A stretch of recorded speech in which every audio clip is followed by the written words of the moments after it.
Čaute ľudia, na hodinu fyziky sme mali vyrobiť zariadenie, ktoré bude využívať vlastnosti plynov. Ja som sa rozhodol vyrobiť raketu, ktorá bude poháňaná stlačeným vzduchom.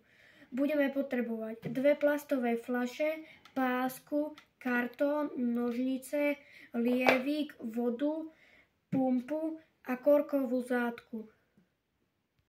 Z kartónu si vystrihneme stabilizačné krídielka.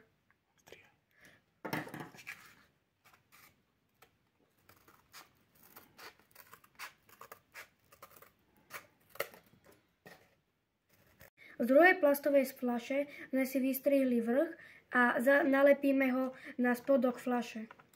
Telo rakety máme pripravené a teraz si nalepíme stabilizačné krídielka.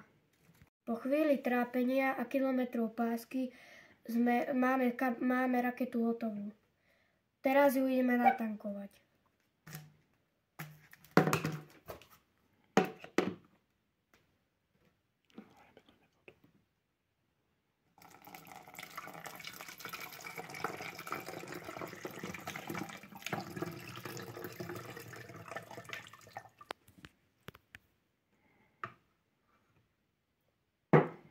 Zoberieme zátku, odložíme lievik a zastrčíme zátku.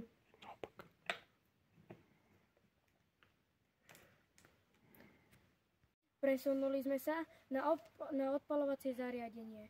Pripojili sme pumpu do rakety a pumpou budeme vytvárať tlak do rakety a ten tlak nám vystrelí raketu.